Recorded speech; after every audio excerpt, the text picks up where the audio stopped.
We're very happy that you're here, and we're very delighted to be invited to talk about this topic. We'll tell you in a second what we plan to do for the time that you're in the room, but I wanted to share briefly that at the Midwest Band and Orchestra Clinic in 2016, I was part of a panel along with these colleagues. And so many of the slides sort of were inspired by that panel and that panel discussion and the discussion that came after that. One of the things that came after that was how do we move forward? So this is partly also what we're going to do. But one of the things I want to share right away is that I did not want to be a part of this panel discussion. When I was asked to be on this panel, my gut reaction was no way, as my gut reaction has been for many years. I do not want to talk about this topic. We're going to get into why that is later, but I said yes, partly because I saw that my good friend Beth Peterson was also on the panel, and I didn't think it would be accepted by Midwest Band and Orchestra Clinic. Why would Midwest want to talk about women in band leadership? Are you kidding me? And then it was accepted, and Beth and I got on the phone and went, uh-oh, now what?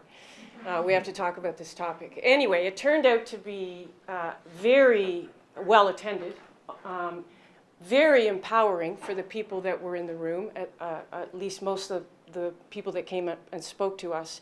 And it turned out to be very empowering for me. It was kind of a turning point where I decided I do want to talk about this stuff because it's real, and we'll get into that a little bit later. I also want to start by saying, or we want to start by saying that this is not all doom and gloom. We're not here to bash men or women. We are here to share some statistics and tell you some facts, and we think it's getting better. It's getting better very slowly, but the things that we're going to talk about are getting better. So we don't want to be all negative about this. In fact, we want to try to be as positive as possible. Here's what's going to happen today. We are going to share some statistics with you that will be very brief because statistics are kind of boring, but we are going to share some stats with you.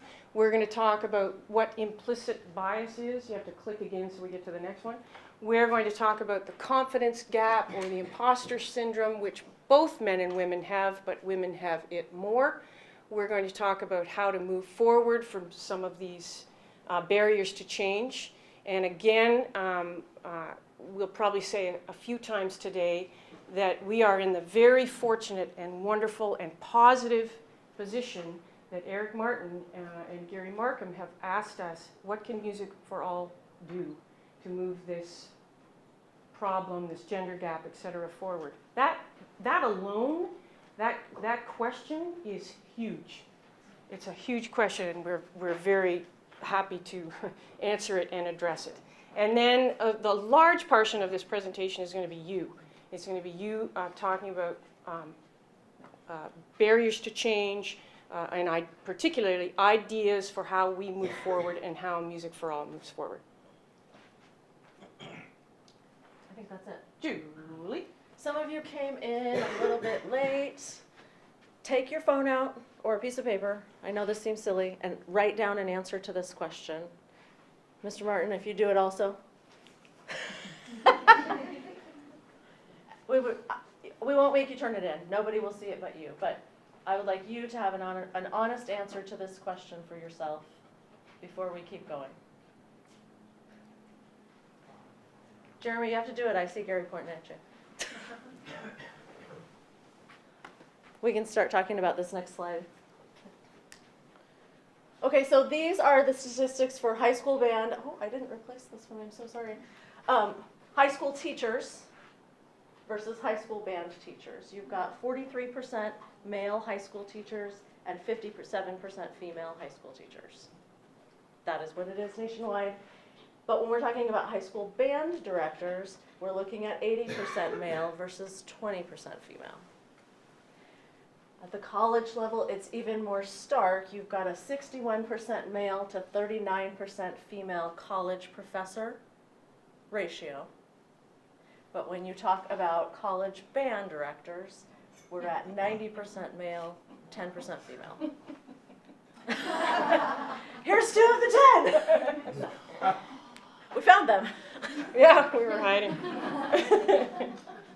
These statistics are from the Bureau of Labor Statistics in 2014, NDT Research 2015, the AAUP 2006, and the College Music Society both in 2007 and 2017. And so now we wanted to ask you guys.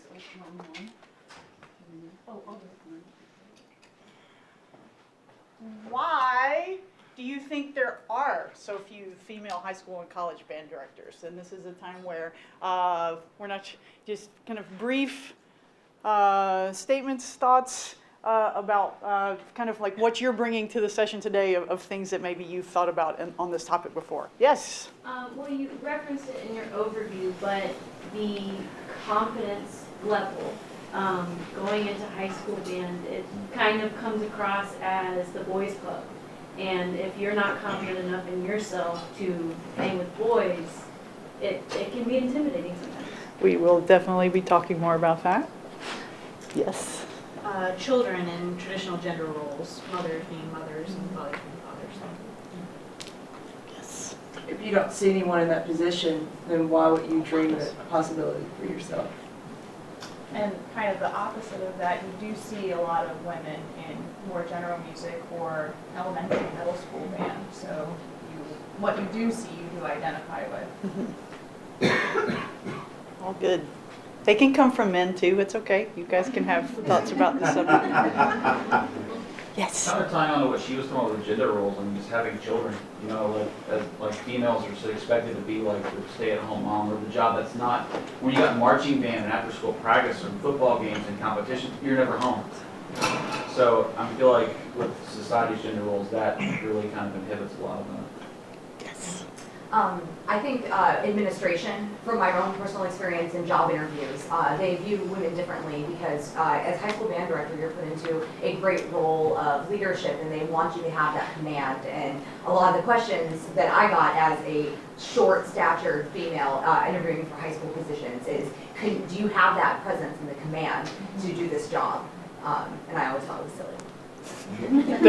There's one over here. I was just going to say, like, on the idea of, like, women being expected to stay home, I would prefer to be with my children. And so at this point in my life, I don't really want to have that in high school. Yes, let's qualify that. I mean, we are going to talk about Pretty much all of these. yeah, all of these things and statistics, but it's not one size fits all, right? Let's be very clear. So thank you for saying that. Yes. There was one more. Yes. No, I was going to branch off of that because we're from a similar area, and it may not be my administration that may not see me as more of like a leadership role, but some people in the community just see it'll be very much my responsibility, but they'll go to my colleagues because they see a short-statured female and assume or just assume that the men are in charge of what's going on, and they just assume, and it's like, hi, Right. I know what's going on, I promise. Yes. I definitely. I have a story about that. I've been teaching in the drum corps world for a long time, and I have a really wonderful. A wonderful colleague in the judging community that first time that I met him, he complimented me on the flags of the color guard, with the color guard of the corps that I work with. And I was like, well, but I thank you, but I teach the horn line. And it was one of those it's kind of similar situations to that. Yes, Mr. Mark. The acceptance of that role to do it the traditional way that I choose to be at home has a real experience penalty. That if you choose to come back, you sacrifice that number of years of experience versus whoever you're competing with. Systemic issues, for sure. Yes, and the add-on to that and the add-on to this is that the women, some women that choose to not do this and quote unquote lean in and choose career are punished in a lot of ways, and women that don't choose to do that are punished in a lot of ways. Don't you want to be at home with your kids? Don't you want a great career? I would submit that there's a parallel issue with the similar question. Why are there so few male elementary general music teachers? And once we can square that circle, I think we begin to find balance. keep going? Yeah, let's move on. Okay, so the first thing that we're going to just quickly define is implicit bias, because the word bias has a negative connotation. But in this case, what we're talking about is attitudes or stereotypes that affect understanding, actions, and decisions in an unconscious manner. So your implicit bias doesn't reflect on you and your thoughts and your feelings and your personality and your desires and your hopes really very much. It has more to do with the community that you grew up in, the community that you live in, the expectations that you've lived with. There is a really interesting parallel that the people who consider themselves to be the least biased often act in the most biased ways because they are unaware of their own blind spots. Right? So if I've taken a look and I've said, well, you know, I grew up in this really traditional community and my mom was a stay-at-home mother and there's this expectation that I do this and, you know, or whatever. You can have implicit bias on every topic, right? An awareness of where my own bias lies, or all of them, those biases lay, then helps me to know, okay, I've got a blind spot there and I'm going to intentionally compensate for it.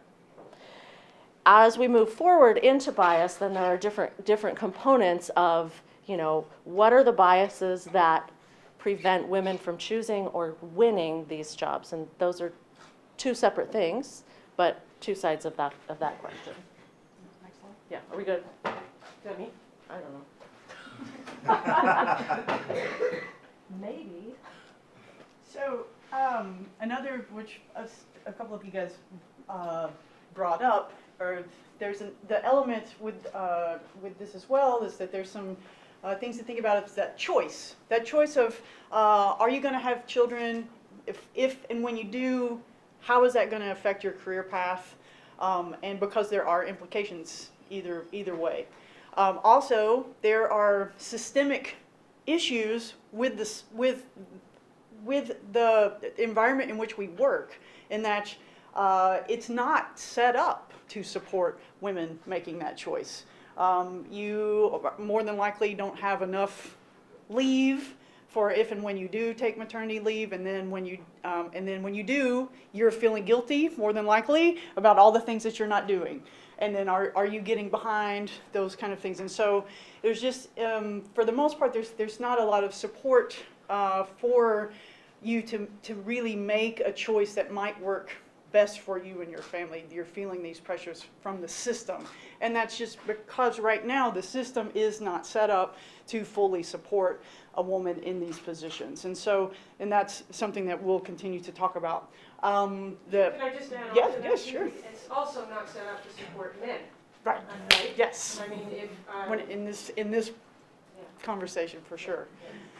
Just family planning in general, yes, particularly in the U.S. So there's work to be done there, and you though this leads into some what we'll talk about socialization in the coming minutes. But because of these things that you've seen as a female in growing up in ensembles, it might really affect your desire to be a part of or be in one of these positions as well. You might choose to lean out before you even get to that far down the career path. You might make those decisions early on that, I can't, this is not going to be for me. I'm not able to do this because I know that I want to have a family, this. Or I know that I can't be, I'm cutting myself now from the possibility of being a college band director because of these barriers. And so we have a tendency to lean out before we're even getting to those crossroads of even dealing with family planning and those types of things, because we see the difficulties and the challenges in front of us. I'm going to chime in Yes. just with the other side of the coin, because I taught for 10 years in a school district that did provide adequate parental leave and tons of support, and I did have the opportunity to leave and come back anytime I felt like it. And my desire to leave the classroom and be a stay-at-home mother was really affected just by my own desire to be at home, right? And I think that's kind of what you said, and that's okay. For me, that was the underpinning of my entire adult life was having that and knowing that in part, some of the disparity that we see is that this is a choice that's made in a good situation with no barrier and no negatives. It's just what some people choose, right? Men and women, but women more often. Yeah. And then figuring out if you choose to make to lean back in later, how that's going to affect. Yeah, that was terrifying for me. Yes. Yeah. All right. This is you, Cindy. Yeah, and we haven't said it yet, but we're skirting around it. I mean, the question of don't you want to be home with your kids, which is asked of women a lot, not just in band leadership, but CEOs, women that go back to work. Men are not asked that question very often. Are we on discrimination? Yes. Wow, I get the fun one. Well, we'll just read. Well, we'll just read that. Our original question: Why do we think that there are so few women in band leadership, high school and college? They are often discouraged from pursuing it. They will have usually male band directors in high school or even in college that say, "You're in for a tough road." Oh. I didn't know. So, but you'll get that. Okay. There is gender bias in hiring practices. We've also talked about that. Men mentor men, and there are, as we've seen in the statistics, fewer female mentors. I have decided I need to do a better job at that. There is definitely an old boys network. I think you hinted at it, and you said something about hiring practices. I think that that's getting a lot better, but it still needs to change, right? And maybe we need to. I don't think we need to start an old girls network, but women do need to mentor women, right? And the other issue is men mentoring women is tricky, right? I can't be in the office with a young woman telling her about a career with the door closed. Not today. Not today, right? There's all sorts of issues that can happen when men mentor women, including what other women would see in that relationship. I mean, we could get into women and women. And how hard we are on each other, and we will touch on that. Women pay a social tax or liability tax when they are self-promoted, assertive, and successful. All sorts of studies out there that the more successful a woman is, the more she is disliked. The more successful a man is, the more he is liked and admired. If you don't believe me, just go. I mean, we've got some resources that you can see at the end, and we hope that you'll add to. But trust me, tons of research on this. Well, I mean, how many people in the room, women, I'm asking, just girls, how many of you have been told to calm down? Right? Have you? Okay. Men, how many of you have heard the words calm down? Right, look. But it's that we're like, oh, every single day. You know? Last night I was introduced to someone who said, oh, I have already heard about you. You're the one who won't take no for an answer. Like, hell yeah. hell yeah. But that's the thing that's leading, before I ever even open my mouth is a little scary. I don't know is it okay if I share something? Please. Yeah. I just started a new job this year. My coworker is a female, and she, I went into it hearing all kinds of things and just generally hearing all kinds of things about her from other people in my state. And, I met her, and she's just the most wonderful human being. And that was my thought going in. I'm like, I'm going to reserve judgment because this is just not fair. Everybody is like saying she's too intense or she's really scary, quote unquote. And it's like, she's seriously one of the most wonderful human beings I've ever met. And she's a great teacher, and she's passionate. Yeah, she's passionate, but to me, it just really made me mad once I got to know her, because it was like everybody just disses her behind her back, basically. And it's just because she's a woman and she's intense. Yes, the more you put yourself out there, the more you will be criticized. But so go put yourself out there anyway. I was just going to say what she said. I am the only male at my school. Well, not at my school, but my other directors are both females, and same thing. My assistant, she or co-director, she had that reputation and all, and I got to know her.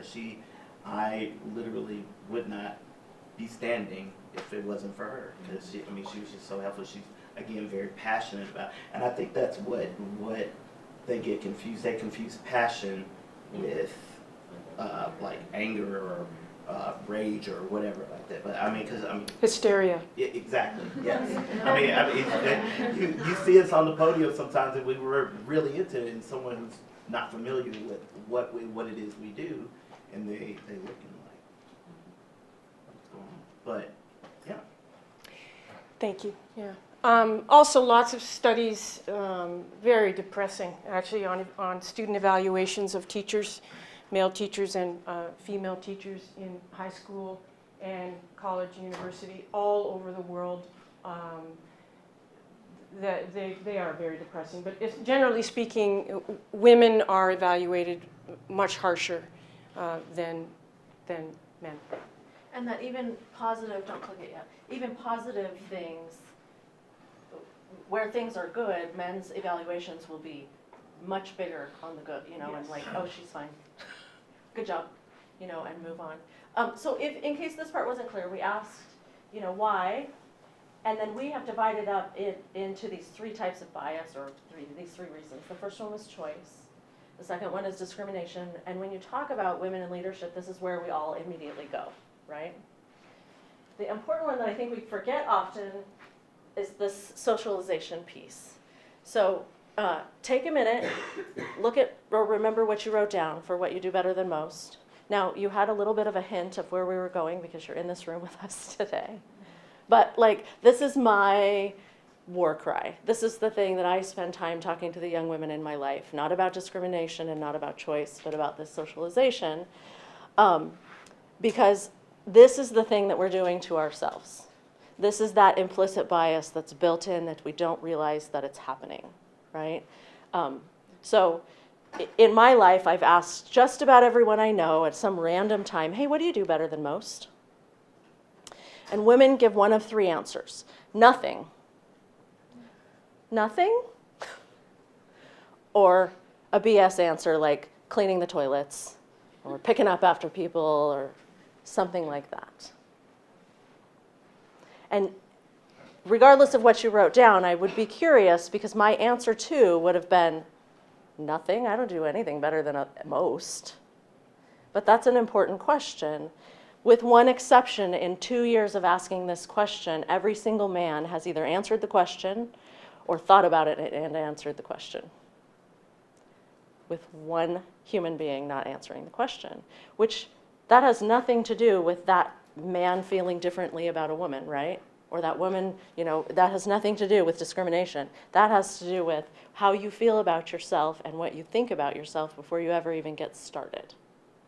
So these socialization things that start at birth, and there are lots of studies and tons of science to back this up, to say that when a 7-year-old little boy interrupts, he still gets to answer the question. And when a 7-year-old little girl interrupts, she gets told to be polite. Right? Now, to me, they should both be told to be polite.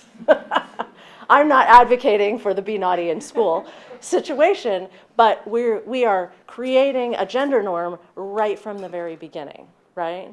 My son used to carry a purse with a gun in it and wear heels everywhere. That was his thing, right? You never told us that. Oh, he was for an entire year, from 2 to 3, carried a Minnie Mouse purse with a pistol in it and wore the pink plastic princess heels. And I got time. We can do the grocery store at this pace, But the number of people that would be like, oh, what are you doing? And I'm like, he seems fine to me. And he's 10 and he's not wearing princess heels, but if he wants to, he can.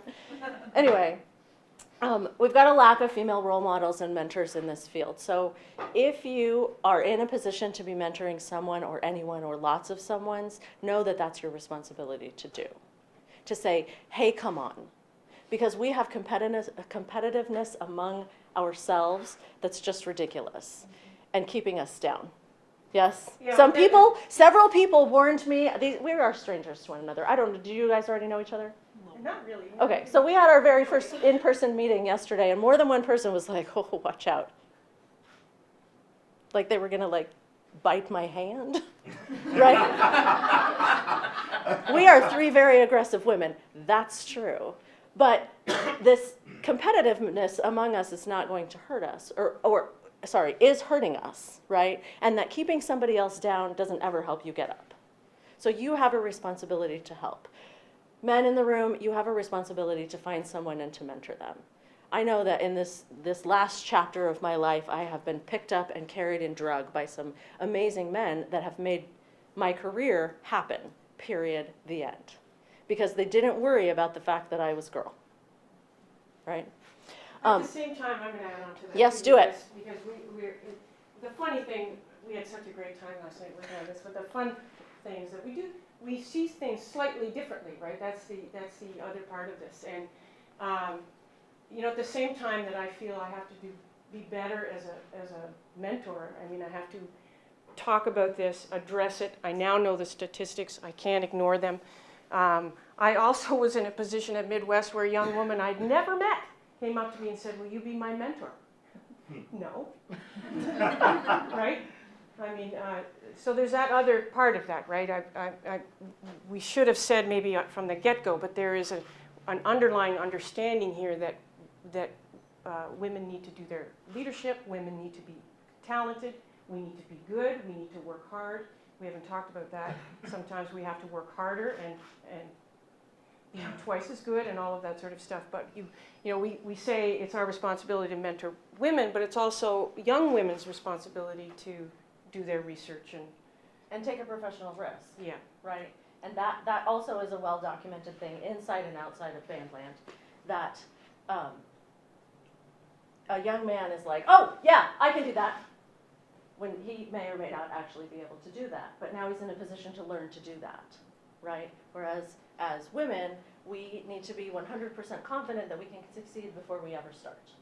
I see a lot of head nodding, right? I am not willing to do it unless I know I can win. Women underestimate their own talents and abilities. This comes back to that, what do you do better than most, right?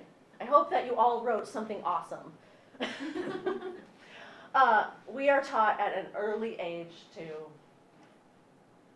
what? Behave. What else? What were you taught at an early age to do that has a repercussion, a ripple in the rest of your life? Submit.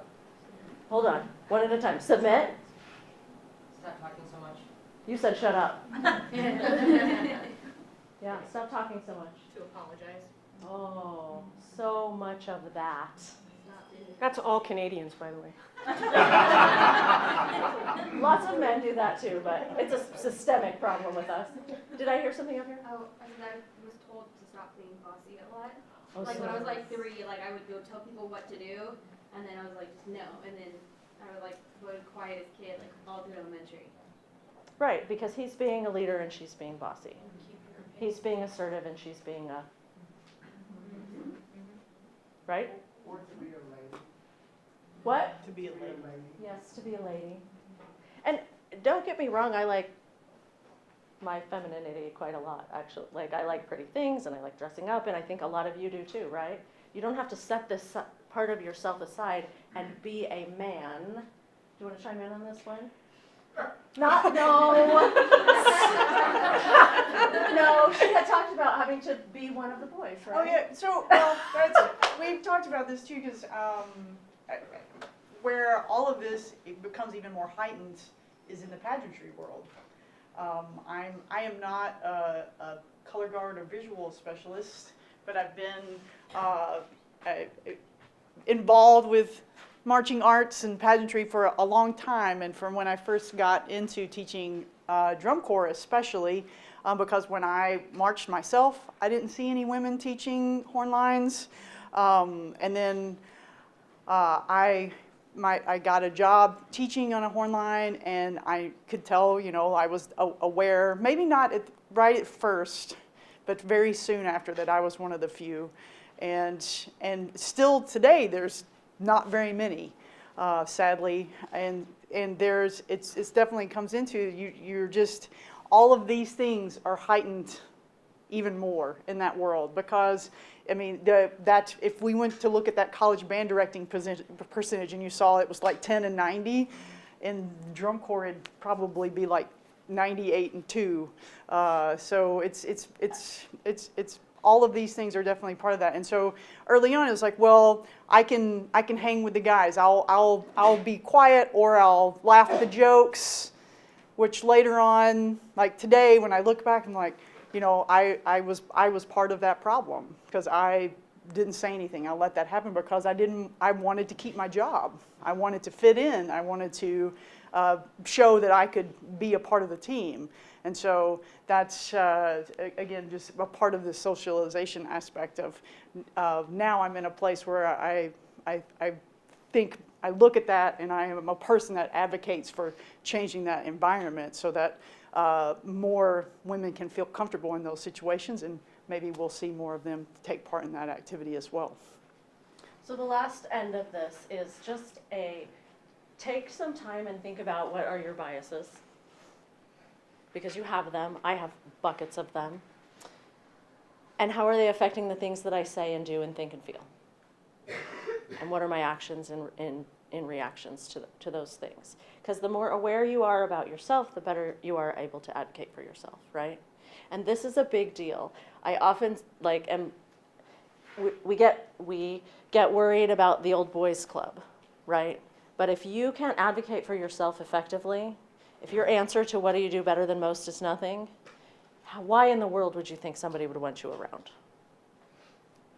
Right? Why would somebody hire you? Why would somebody trust you? Why would somebody give you something big and important to do if you don't think you should have something big and important to do? So getting yourself there, and then making sure you're not holding anybody else back through these unconscious things. Directly correlated to what we were just talking about with socialization, we've actually already talked about just a couple of these, but the confidence gap, great article that we'll post the source for in the Atlantic in 2014. If you haven't read it, there's also a book as well about the confidence gap, and just generally, we are less confident in general about our abilities, and this causes us to lean out or short our putting ourselves in an available position for further opportunities. Because as Julie alluded to, women have a tendency to want perfectionism before they put themselves out there for another opportunity. We want to feel like we are 100%, we can check the boxes on all the duties that would be required for a job, and the studies show men, they can check the boxes. They feel like they're good to go on that opportunity if they can do about 60% of it. And in reality, how we do the job is not really that different. It's just how we perceive our capabilities in putting ourselves in the position to get that opportunity. So the end result, if we would put ourselves out there, would end up being the same. But women tend to not put ourselves out there because we don't feel like we check all the boxes to be able to win that opportunity. And so this is just something that we need to know about, and so that we can actually help ourselves with improving this or closing this gap. Men tend to overestimate their abilities and performance. We underestimate. So that's, what do you do better than most? And she's talking about, a lot of us might say nothing. That's obviously an example of that underestimating our abilities and our performance. There is related to this as well is narcissism, because with that overconfidence that men show more often than women, we tend to perceive that we kind of shy away from that overconfidence, because to us it feels like narcissism, and as women we tend to perceive that more and try to avoid that, and so again it pushes us back from making ourselves available for those opportunities. And it's just an awareness of these things about this psychology. If we're aware of it, both as men on the other side of this, knowing that females might be thinking through these issues as they make themselves, as we travel this career path, and both as females understanding that this is what is happening in our general psyche, just knowing about this empowers us to try to work past that and move forward. Probably all have felt the imposter syndrome. Men and women both experience this. Women experience more so than men, where, you know, what's going to happen when they find out that I'm really not as good as they think that I'm not as good as they might think that I am right now. How many people in the room have felt that? And again, men and women both feel this. We just tend to feel it more often than men. And again, kind of adding into that, preventing us from putting ourselves forward, taking those professional risks. Are you done here? This is part of this is from the Midwest Clinic. Some of the white noise that women hear. We'll just give you a second to read through some of those. Maybe some of them ring true for you.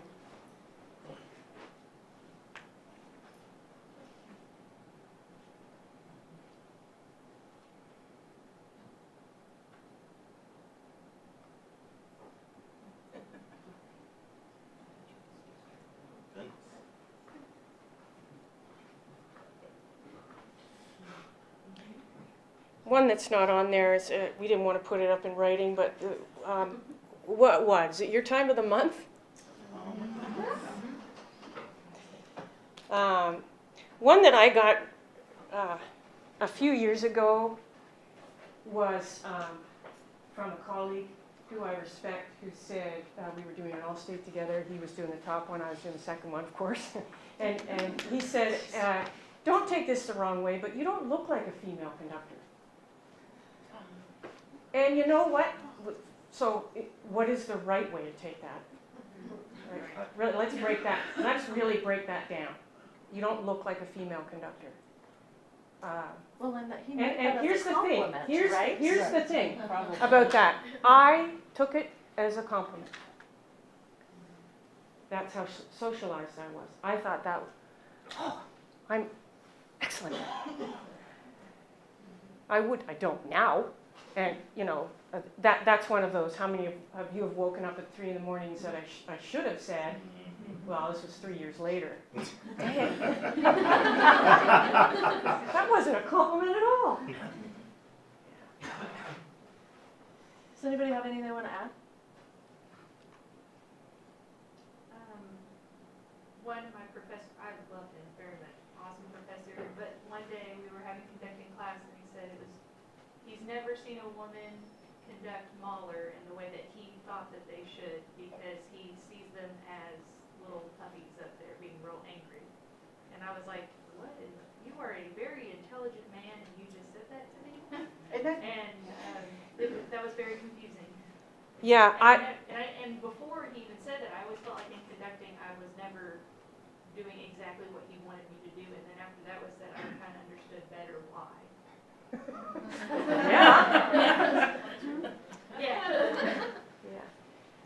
I lost my I just want to add, because that's something that we've talked about, that's, and we'll continue to discuss this for a bit too, but that's what's hard, is a lot of times it can come from people that you respect so much, and it's not an intentional expression of trying to make you feel like they don't intend it, but it's sometimes they do. Sometimes some of these are intentional. Most of the time they don't. But a lot of times it's not intentional, and it's about that awareness, that education, and it's on us to help with that. You know, just to say like, okay, we need to talk about that statement. So may I interject? Go ahead. Oh, my very first job, my principal introduced me to the staff by saying I didn't know a woman could be a band director. I got that in a job interview one time too. I knew for sure that I was not getting that job. You can't wear that on the podium? Yes. Parents went to the principal and said, no one will take our band seriously if that girl is the director. Hi, so when I was in undergrad, I had a couple of things happen. One time, someone said we were making for a methods class a school schedule, and he said, you know, if you're not very good at formatting, just have your wife do it. And so I immediately jumped on it. I said, or your husband, you know, but what I've kind of reflected back on that, I'm glad I said it, but at the same time, I don't think it was that implicit bias thing, you know, he didn't understand what he was actually saying.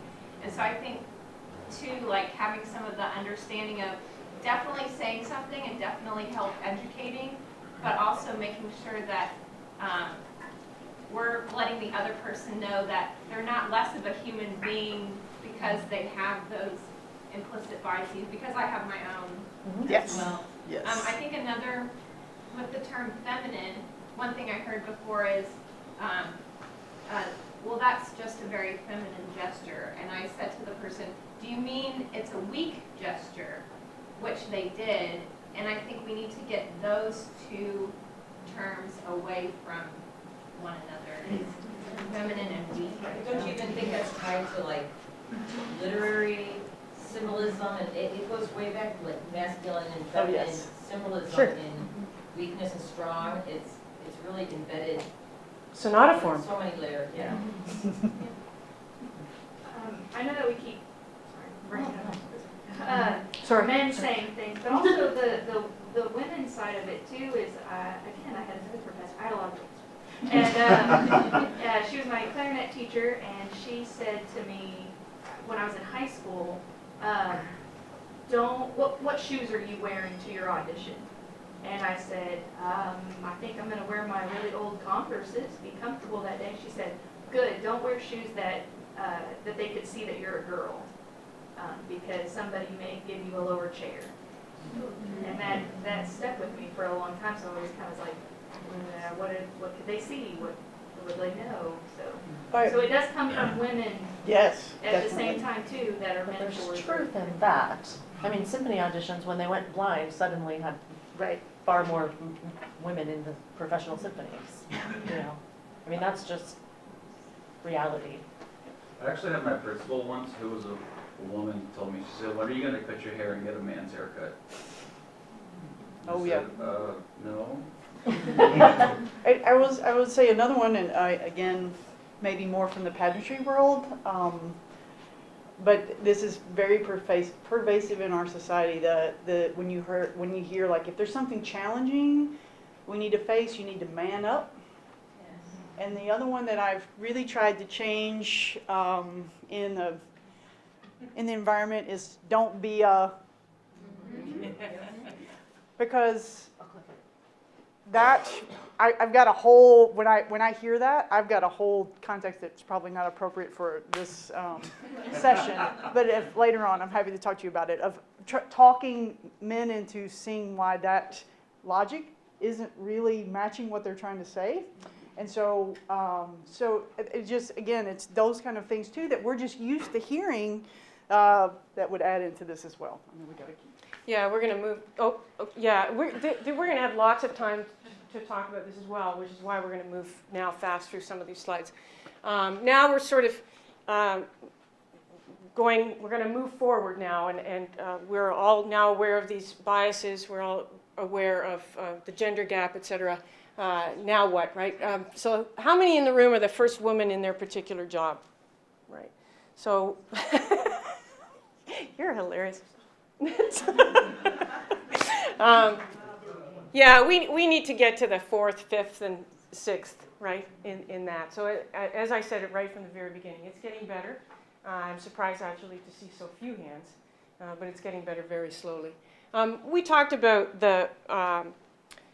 I think, Julie, you said that we need to take on more mentoring roles, and we do, but there's also this feeling, I think, that of letting go the need to navigate through all of this around being a woman. I found this quote. There's a wonderful YouTube video out there of Maren Alsap being a panel. And she talks very eloquently, much more eloquently than I'm about to paraphrase her.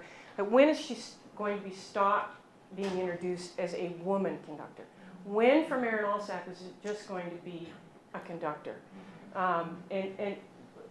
And in that YouTube video, which we'll put it on the resources page at the end, one of the African American artists said this: "I used to think I had to strategize around the fact that I was a woman, or that I was African American. But at some point I decided it's not my problem. You'd be surprised how liberating that is. Yeah. So, yeah. We also talked about the one-liners and the white noise that we hear. This is difficult, particularly for young women, knowing what and whom to listen to and adapt to versus whom and what to ignore. It's almost like when you're conducting, knowing what's going to fix itself and what isn't. When do I stop? When have I got my 2 or 3 things to stop? And what's going to fix itself? We have to start figuring out that it's too late for that guy. Right? He's not, I'm not going to change him.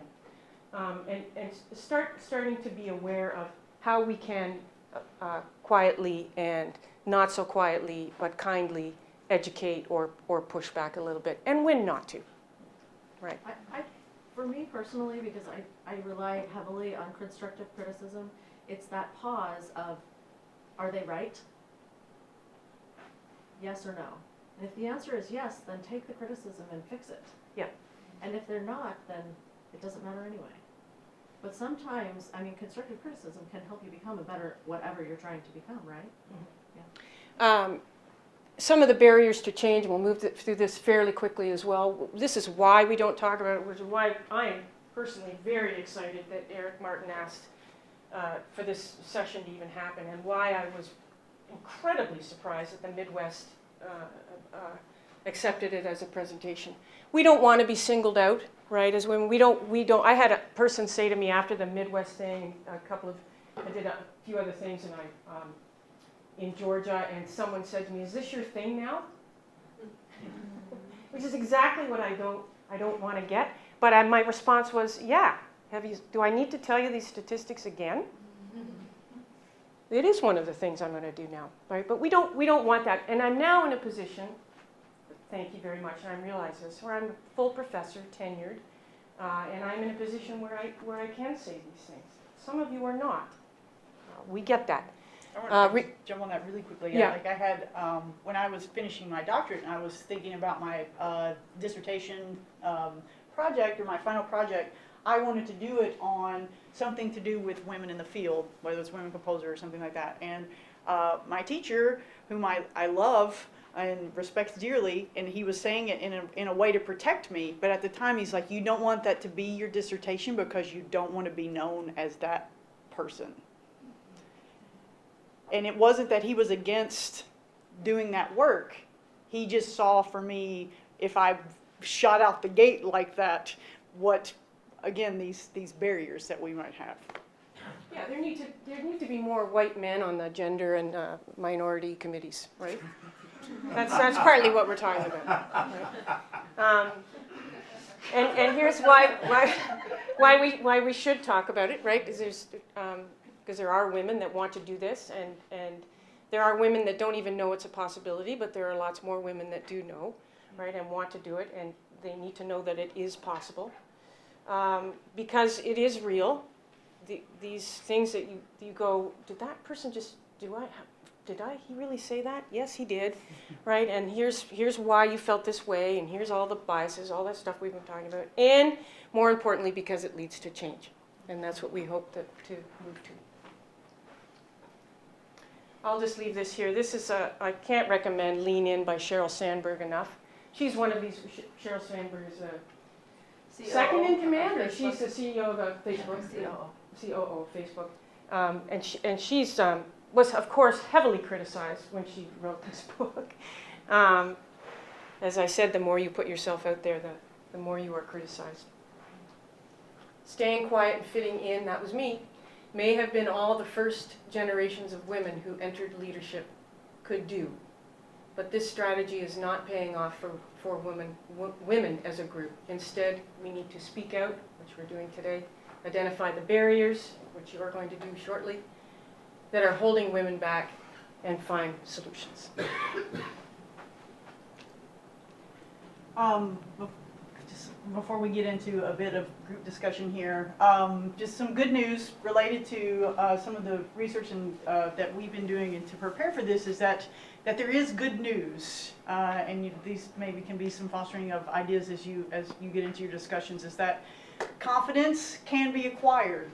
just like other skills, we have to practice that, and we have to, again, the awareness and practicing that's something that we can improve upon as women, and making sure that we're putting ourselves out there, that risk taking and being okay with failure, and persevering through those obstacles.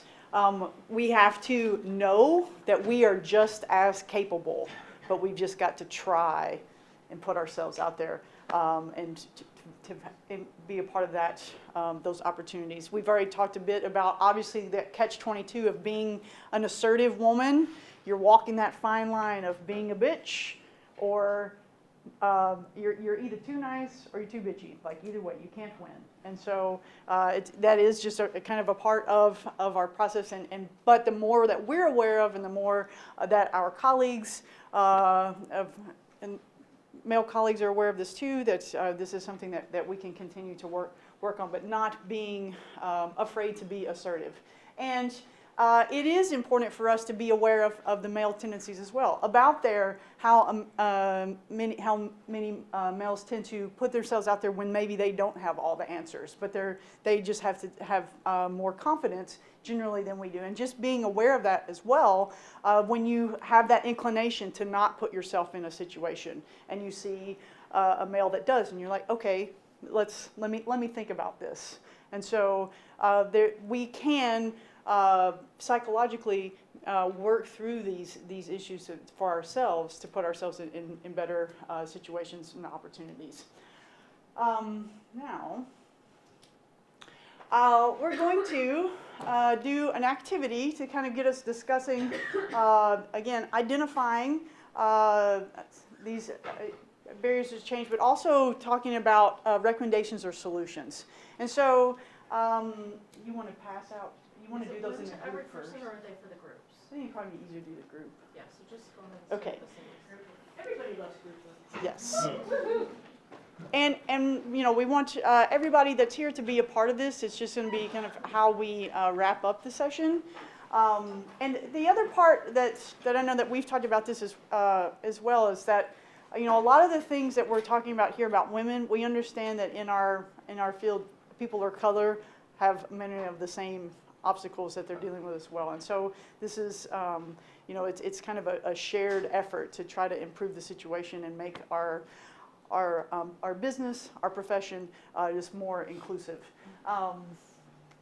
But for right now, if you can, for everybody here in the room, if you can just silent self-reflection as an individual, just want you to think about a barrier to women succeeding in band leadership positions. Again, so everyone in the room, male or female, just thinking of, if you can narrow it down, just one that maybe is most kind of rises to the top for you, a barrier for women in band leadership positions. I'll give you a minute on that. I know it was a silent self-reflection, I just wrecked that, but just to be clear, all this stuff isn't going to go out to the ether now, right? What we're about to talk about now, we have been given a mandate. What can Music for All do to change and improve this situation? When I was first asked that question, I said, really? You really want to know? Because some of it might be hard. Change is hard, and there's going to be a lot of discomfort if you're serious about this. For instance, really, Music for All, if you're that serious, why were there conflicting sessions with this one? But anyway, that's all right. Don't think, oh, I'm going to do my silent reflection, come up with my barrier, and then we're going to do the group work, and then what? Then I'm going to go back and we're going to come up now with some concrete things that not just we, but Music for All as an organization and the leadership of Music for All can do to fix things. I just wanted to. All right. Yeah. So your minute of self-reflection starts now.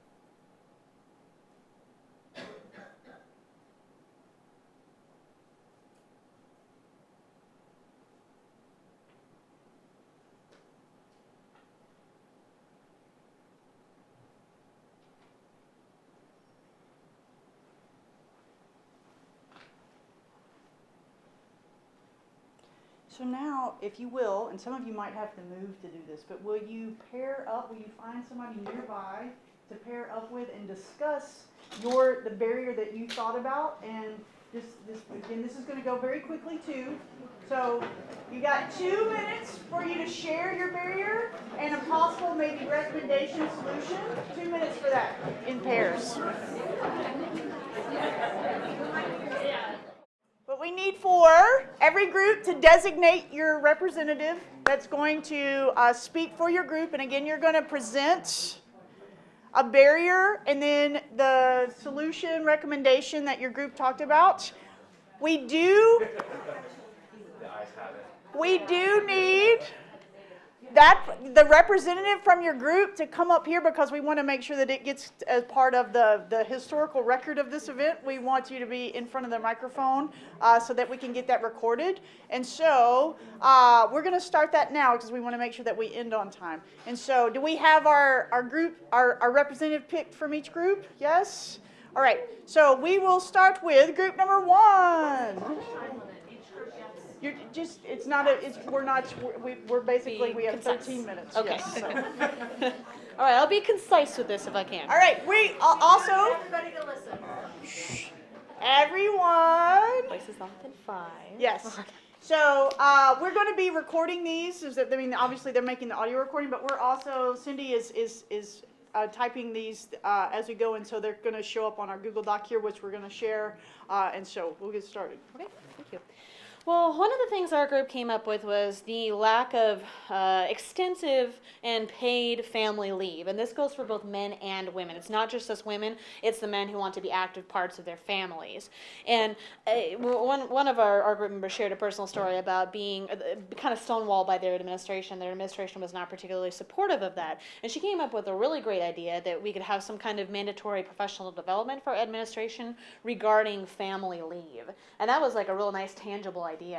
But the other problem that we felt that goes deeper and that's a really daunting task is getting basically state and federal level maternity leave, family medical leave act, extending that kind of stuff and providing that not for just women but for men and for non-traditional families as well. And that to us is like, that's a huge daunting task. We realize that that's not an easily well done thing. You know, we're going to have advocacy training, and there's going to be a lot of discussions about that, but we think it has to start there because it starts with that ability of being able to take time off with no repercussions and no financial repercussions either. So that's basically what we said. Did I miss anything? Okay, cool. Thank you.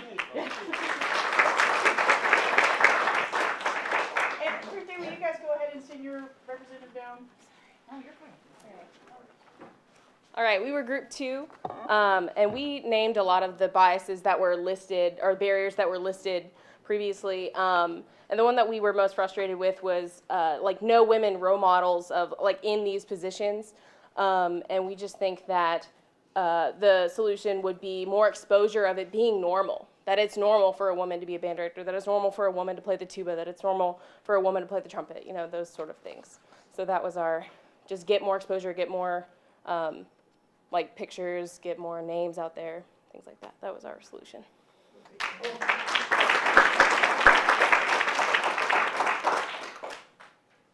Well, my team's letting me speak, so. Similar to 2, a theme that kept coming up in our discussion was visible role models of women who are currently in music education in high-profile positions as well. We have ladies here, some others that a lot of you probably know. I happen to work for Music for All, and already I have the power in my colleague that we are ready to commit to let's get more videos and articles of and profiles of my partner, Cecily, when we talked, who is a student at UNT, commented how until yesterday she did not know any of our panelists. And that's a shame. And so they are out there, and Music for All has the ability to put those up as examples and role models and positions to be inspired by and to aim for. So that is our problem and solution.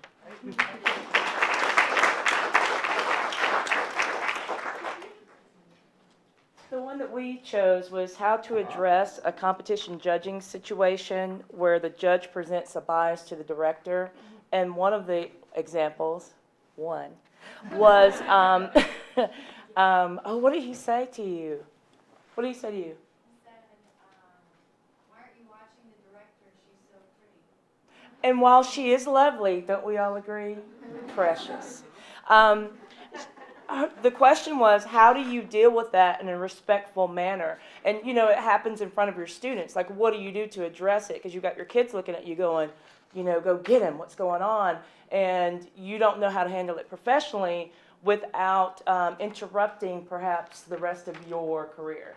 And the solution that we came up with is that when this uncomfortable situation becomes comfortable, that's when you can fix it. So your idea is, I can't address this because that would make it worse or something like that. And that's the problem. So having these conversations, having these sessions, just being more open to it is how you become more comfortable in handling it. And we said, you know, you need to speak with that person outside of that situation. You need to tell them how it made you feel and to ask them as they move forward to find a way not to put other women in that position.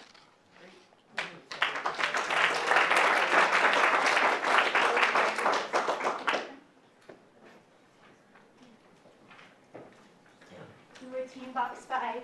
Yeah, Box 5. Since it's that time of year. Yes.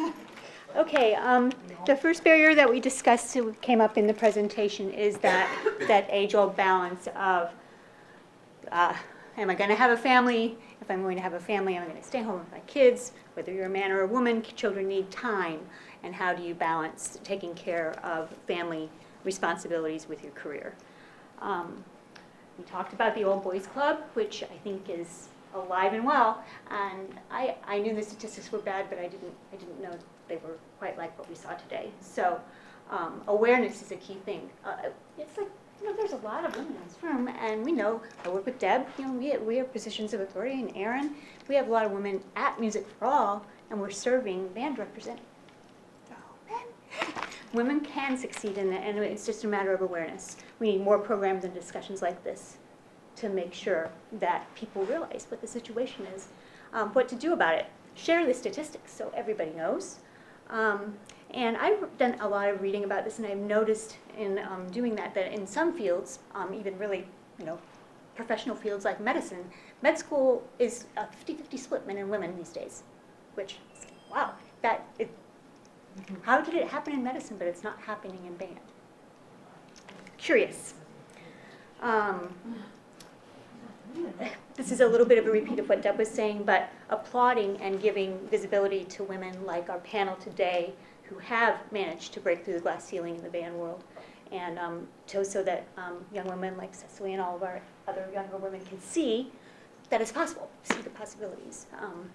And then finally, and I wasn't in the same group as Deb and Aaron, but I think that Music for All can commit to something like this or work on developing it with help from all of you for suggestions on how it would work. Developing a program of mentorship, because I think there's probably a lot of women in this room who would volunteer to be a mentor, and I know there are people in this room who need mentoring, and it wouldn't be that hard with today's technology to do a matching game. The Tinder of women in the band world, I guess. Sorry. That's it. Thank you.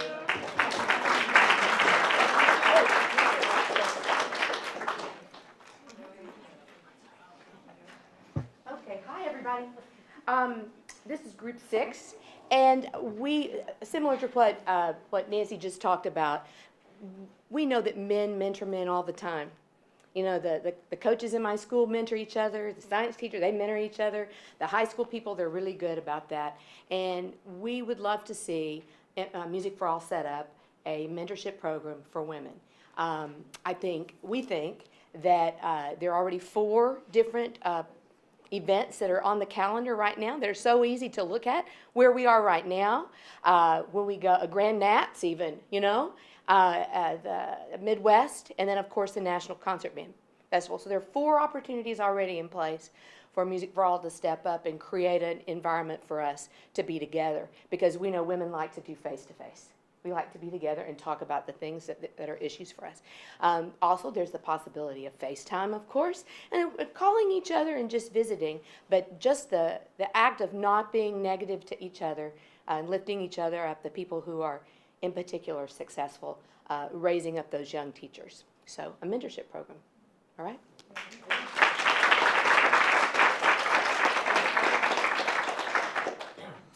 Hi, I'm with Group 7.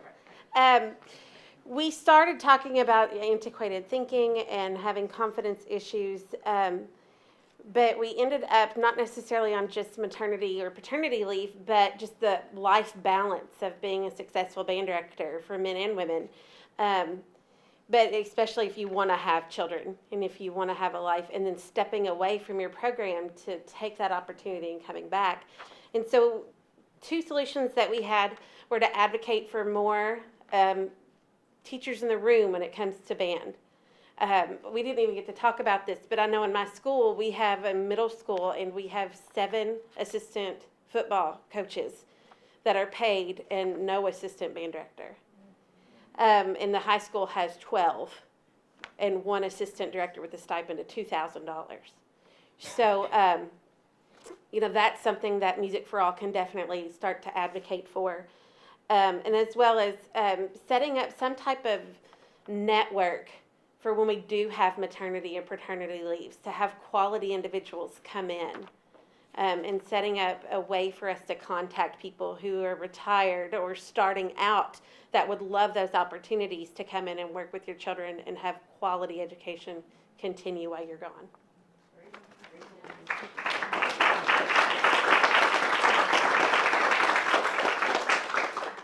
Well, we really appreciate everybody taking part in the discussion. Obviously, there's a lot of great discussion that could continue on. We definitely hated to stop it, but we are under a time limit. But definitely we want to get the sheets of paper that you wrote all of your discussion, those notes. We'd like to get all those because we're calling those together. We're going to put those into a document that we want to share with everyone. And then also, with our last slide, we've created a Google document with resources that we'll probably kind of start to combine these. But these are resources that we try to get a shortened URL so that you could copy this relatively easy. It is open and editable to all of you. So if there are other resources that you know of that you would like to add to, those available for you to do that. And you can share this with anyone that you would like to.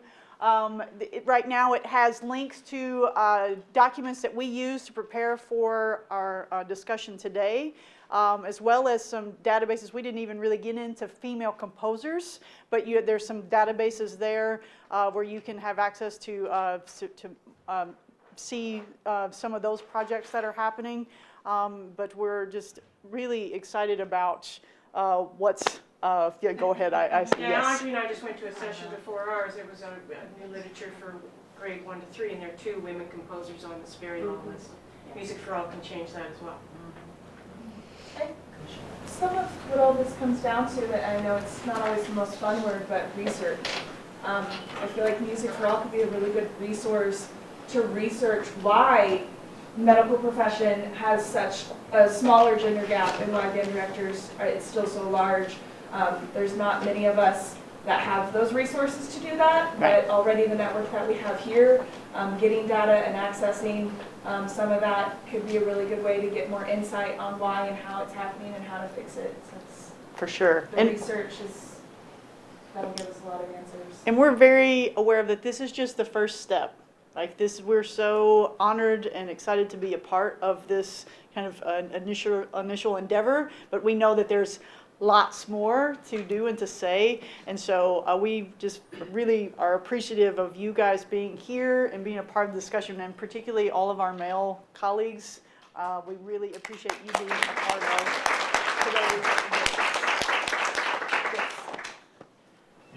today's. This is all great. I grew up at a time and a place where there were no women band directors. I didn't know they existed outside Chicago. I mean, there just weren't any in that area. And then I met the first one. I don't know if you know Adeline Anderson. She was the first person. Classic. I went to a rehearsal of hers, and I was absolutely blown away. I'll never forget the performance of Paris at a fair and this rehearsal by this group. That was the first time. And then I moved to Texas, and then I started meeting some women band directors. Paul Kreider, who was on staff at UT, and Cheryl, and then more and more. So the one thing I'll tell you, there may not be a great percentage right now, 10 or 20%, but out of that 10 or 20%, your percentage of quality is way better than the 90% of the guys. I will tell you that. There's a reason for that. In our conducting classes here, if I had to take my top 3 students, all women, they're going to be successes. Those 3 would be the top. I would hire every one of those over the other people in class. So it's not all doom and gloom here. No, You guys it's are doing a definitely great not. job. And I want to fight with my colleague here for just a second and say, You're gonna fight with me? yes, we also don't want it to be an us versus them and a Right. we're better and you're worse, and we don't want to create that environment. That's exactly so right. I very much respect that, but I also, we don't want to, I Right. think. No, I don't think it is. You know, No, we're better than all these men. Back there.